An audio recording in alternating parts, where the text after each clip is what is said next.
একদিন রোজা রাখছো, কেমন ক্ষুধা, কত কষ্ট। এই কষ্ট তুমি একদিন করো, 30 দিন করো, আর গরিবেরা 12 মাস কষ্ট করে। গরিবেরা কেমন কষ্ট করে 12 মাস না খাইয়া। তুমি রোজা রাইখা অনুভব করো, আর গরিবের হক আদায় করো। গরিবের দান করো এক জিনিস, হক আদায় করা আলাদা জিনিস। কি কেমনে বুঝাইতাম? প্রত্যেক বছর সব ধনীরা শাড়ি দেয়, লুঙ্গি দেয়, দেয়নি? মা বাবায় যদি ফুরান্ডাও ভরে তাতেও কোনো দুঃখ নাই। মা বাবার দিল ভরা তামান্না বাচ্চাদেরকে একটু সুন্দর পোশাক পরানো দরকার।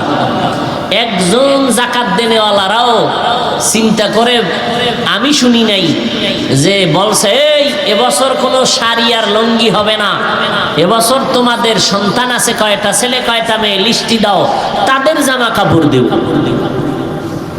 তাহলে মা বাবারে শাড়ি লুঙ্গি না দিয়া সন্তানের জামা কাপড় দিলে সন্তানও খুশি, মা বাবাও। এখন শাড়ি লুঙ্গি পাইয়াও মা বাপ খুশি না, বাচ্চারে জামা দিব, টাকা পাবো কই? বুঝেননি কথা? তাহলে এটা দেয় যাকাত, গরিবের দান করছে, হক আদায় হয় নাই। গরিবের হক কেমনে আদায় হবে? এমন ভাবে দেও যে গরিব আর এক জায়গায় হাত বিছাইতে না হয়। তোমার এক মাসে গরিব কয়জনে রোজা রাখো, ইফতারির জন্য কি লাগবে, এক মাসে সাহারির জন্য কি প্রয়োজন, কয় বস্তা চাল, ডাল, চিনি, বুট, পেঁয়াজুর ভেষণ যা দরকার, টোটাল বাজার দাও, হিসাব দাও। 1 লক্ষ টাকা লাগুক আর 50 লাগুক, আমি কিনে দেই, বাসায় নিয়ে যাও।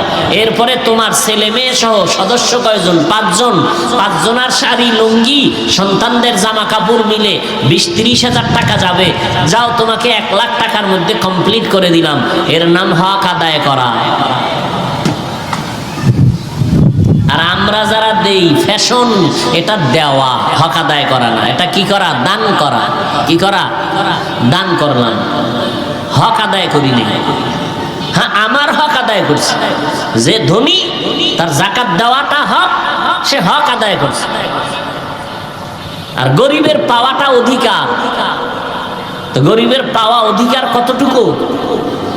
সব ধনীরা যদি চিন্তা করে যে আমি এই কেরানীগঞ্জ বা এই অঞ্চলে 20 জন ধনী আছে, 100 লোকের না দিয়ে আমি 20টা লোকের পরিপূর্ণ দেই, তাহলে 20 জন লোক 20 জন করে সবাইকে আলাদা করে দিলে এক সময় ওরা ব্যবসা বাণিজ্য করে টাকা হাতে না দেন, টাকা দিলে ডান বাম হতে পারে, না দেন, আপনি টাকা দিয়া ওকে চলার মতো রাস্তা করে দেন, একটা সেলাই মেশিন কিনে দেন। এভাবে দিলে একটা গরিবের হক আদায় হবে, আর ওর যাকাত খাওয়া লাগবে না এক সময়। 3 জিনিস দুনিয়াতে রেখে গেলে এর সওয়াবের পাওনা আমি সাথে না নিলেও আমার অ্যাকাউন্টে জমা হবে। এক হলো সাদাকায়ে জারিয়া।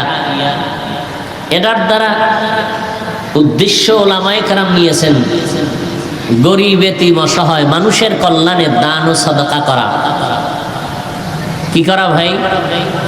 দান করা, সদকা করা। এক দান হলো নফল। কি? নফল সদকা। আর একটা হলো ওয়াজিব, যেমন ফেতরা দেওয়া।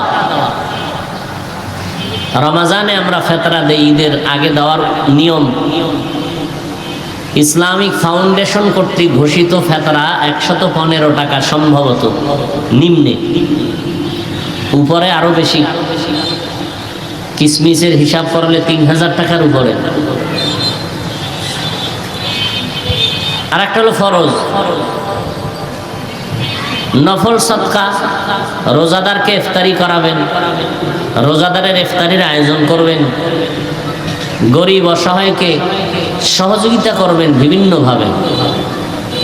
ফরজ হলো যাকাত, যাকাত আদায় করা। এক দেওয়ার নাম যাকাত দেওয়া, আর একটা হলো যাকাত আদায় করা। যাকাত দিবেন বা আদায় করবেন ধনী, দিবেন কাদেরকে? যারা অসহায়, গরিব, অর্থাৎ যাকাত খেতে পারে এমন মানুষ। যাকাত দিতে পারে না এরকম মানুষ কিন্তু অসহায় না। জাকাত খেতে পারে মতো ব্যক্তি এরা অসহায়। জাকাত দেওয়া এক জিনিস, জাকাত আদায় করে দেওয়া ভিন্ন জিনিস। নাম্বার 2, গরিবের দান করা এক জিনিস, গরিবের হক আদায় করা আর এক জিনিস। জাকাত দেওয়া কেমন? আপনি দোকান থেকে পৃথিবীর নিম্ন শ্রেণীর কাপড় কিনে আনলেন, কোম্পানি এর থেকে 3rd ক্লাসের কাপড় আর বানায় না, অন টাইম একবার পরলে শেষ। কথা বুঝেন নাই?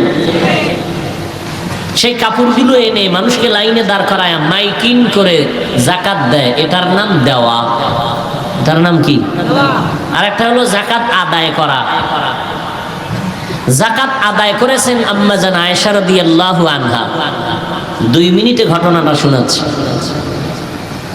আম্মা জান আয়েশা রাদিয়াল্লাহু আনহা তার খাদেমকে জাকাতের টাকা দিয়ে বললেন, অসুস্থ এক রোগী, গরিব, জাকাতের সম্পদটা তাকে পৌঁছে দাও। 3টা শর্ত নজর রাখবা, 3টা কথা। 1 নাম্বার, জাকাত যে দিবা তার হাতে দিবা না, জাকাতটা সে যে বিছানায় অসুস্থ পড়ে আছে ওই বিছানার পাশে রেখে দিবা, হাতে দিবা না। নাম্বার 2, জাকাতের মাল এ কথাটা বলবা না। নাম্বার 3, বিনিময়ে কোনো দোয়া চাইবা না। জাকাত আদায় করার কথা বলছি, এর আগে বলছি দেওয়া। শরীয়তে জাকাত আদায় করতে বলা হয়েছে, দিতে বলা হয় নাই। আদায় করা, দেওয়া। দেওয়া মানে আমি রেডি রাখলাম, নেও, দিলাম। আদায় করা মানে যে জাকাত পাবে তার কাছে পৌঁছাইয়া দেওয়া। বুঝাইতে পারছি?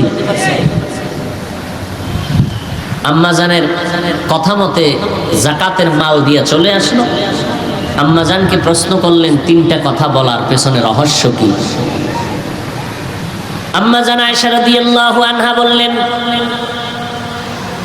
যাকাত আদায় করা শরীয়ত, কিন্তু তার হাতে দিতে নিষেধ করেছি। কারণ হলো তিনি হলো পাওনাদার, আমি ঋণী, আমি দেনাদার। ভালো করে মনে রাখবেন, যাকাত দেওয়া এটা দয়া না, কিনা? ধনীরা যাকাত দিবে, নিজেদের দায়িত্ব পালন করবে। গরিব আমার, ধনীদের প্রত্যেক ধনীর 100 টাকার মধ্যে 2.5 টাকার মালিক গরিব। ওই 2.5 টাকা হিসাব করে দিয়া দাও। এটা ধনী মালিক না। যদি গরিবের এই 2.5 টাকা খায়, 97 টাকা আটা নাও হারাম হয়ে যাবে। আর মাইয়া বুলার সন্তান, স্ত্রী, পরিবারের কিডনি গুলো শেষ হয়ে যাবে, মরার আগেই মরবে। বুঝেন না কথা? জাকাত দেওয়া দয়া না, না, বরং নিজের উপরে বিশাল এক জিম্মাদারি ঋণী। আমি ঋণটা আদায় করে দিলাম, আমি দায়িত্ব মুক্ত হয়ে গেলাম।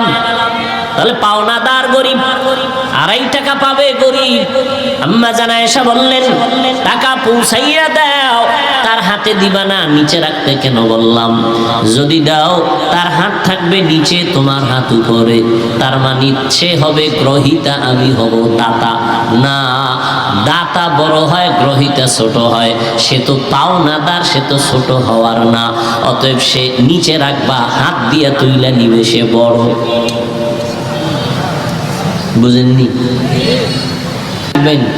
আর খোলার কোন রাস্তা এই জমিনে পাবেন কিনা মরার আগে, আল্লাহু আলাম। 2 নাম্বার, যাকাত দেও যেটা বলবা না, এটা যাকাত। আর আমরা মাইক লাগাই, আইও 3rd ক্লাসের কাপড় দিমু যাকাত, এই ফিডি লাগাও, দিয়ে একটা মরো। ঠাডা ভাঙ্গা রোদের মধ্যে শুটকি হয়ে যাও দাঁড়ায় দাঁড়ায়।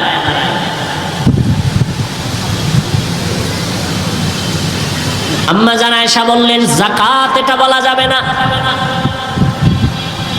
নাম্বার 3, কোন দোয়া চাইবা না। কেন? দয়া করলে না দোয়া চাবো? যাকাত দেওয়া কিনা, তো দোয়া চাবো কেন? এটা তো তার পাওনা আদায় করে দিলাম। দোয়া তো আমি চাবো। ভাই আপনি দোয়া করেন, আমার পাওনাটা আমি পরিশোধ করতে পারছি, আল্লাহর কাছে আমি প্রিয় হয়ে গেছি, পাক হয়ে গেছি। ও গরিব ভাই দোয়া করেন। ভাইরা আমার,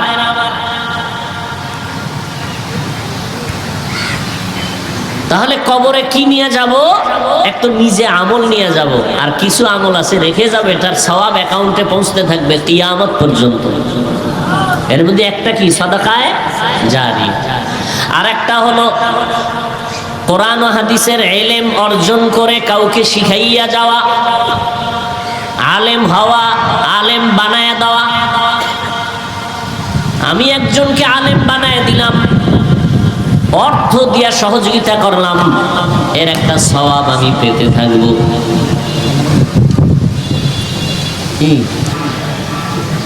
আলেম বানায় দিলাম, চাই আমি কোরআন পড়াইয়া বানাই, সার্বিক সহযোগিতা করে বানাই।